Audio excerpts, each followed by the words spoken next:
క్రాంతి, శాలిని ఇద్దరూ కలిసి మాట్లాడుకుంటూ ఉంటారు. అప్పుడు క్రాంతి అన్నయ్య, వదినల పెళ్లి రోజు రాబోతుంది కదా! ఎలాగైనా వాళ్ళ పెళ్లి రోజుని గ్రాండ్‌గా, సర్ప్రైజ్‌గా మనం సెలబ్రేట్ చేయాలి శాలిని అని శాలినితో అంటూ ఉండేసరికి అప్పుడు శాలిని మాత్రం అబ్బా! ఆ రోజా? ఆ రోజు నాకు వేరే ఫంక్షన్ ఉందండి. నేను అటెండ్ కాలేను అని అంటూ ఉండేసరికి అప్పుడు క్రాంతి మాత్రం అదేంటి శాలిని అలా మాట్లాడుతున్నావు?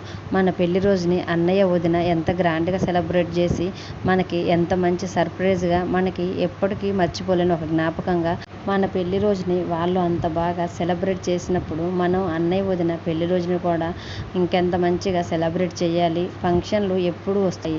నువ్వు ఇంకా ఏం మాట్లాడబాకు శాలిని. ఎలాగైనా మనం అన్నయ్య, వదిన పెళ్లి రోజుని చాలా మంచిగా సెలబ్రేట్ చేయాలని క్రాంతి శాలినితో అంటూ ఉండేసరికి క్రాంతి మాటలకి శాలిని ఏమీ మాట్లాడకుండా మౌనంగా చిరాగ్గా అలాగే ఉండిపోతుంది. అలా చిరాగ్గా ఉన్న శాలిని చూస్తూ ప్లీజ్ శాలిని ఈ ఒక్కసారి నా కోసం మనం అన్నయ్య, వదిన పెళ్లి రోజు ఎలాగైనా చెయ్యాలి. ఏమనుకోబాకు ప్లీజ్ శాలిని ఒప్పుకో శాలిని అని క్రాంతి శాలినిని బతిమలాడుతూ ఉండేసరికి అప్పుడు శాలిని సరే క్రాంతి నీకోసం నేను ఒప్పుకుంటున్నాను.